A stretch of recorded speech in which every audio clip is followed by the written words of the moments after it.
Hi, I'm Jo Booth and I'm the Safer Communities and Customer Support Manager here at ACES.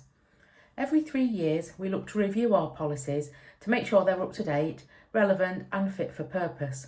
The policies are a go-to guide for all ACES people and cover a range of areas. The first policy I'm reviewing is the domestic abuse policy, and while there's a lot of legislation which we can't change, there are some areas where we would love you to give us feedback.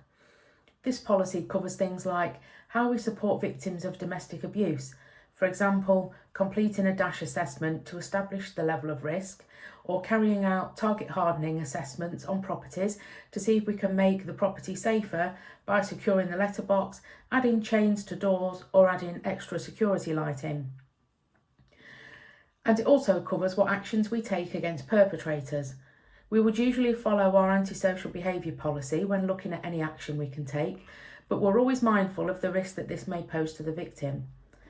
Finally, this policy looks at how we train our staff at ACES. We have designated trained domestic abuse champions spread across the organisation on hand to advise and support, and we also ask our people to complete yearly safeguarding e-learning with a section on domestic abuse. We understand that this can be quite an emotive subject, and that's why your feedback on this policy is anonymous. We're always looking at ways that we can improve, and any suggestions are welcome. The second policy up for review is the hoarding policy. We define hoarding as excessive collection and retention of any material to the point that living space is sufficiently cluttered, precluding activities for what they are designed for. In this policy, we've adopted the definition of hoarding, which is quite long, and we'd like your feedback on whether this definition would be better being simplified to make it easier to understand. Hoarding cases can be really complex to manage, and we work closely with other agencies such as Fire and Rescue and Environmental Health to assess the risk to the tenant and the property. This is set out in the section of the policy which is named Managing. I'm also planning to add an appendix to the policy which shows the signs to spot when someone may be hoarding, so your views on how useful this is can help shape this policy. The third and final policy is the Hate Incident and Mate Crime policy.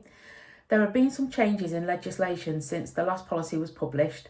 For example, in 2024, cuckooing was made a criminal offence, which is a great step forward for us in helping to safeguard our customers.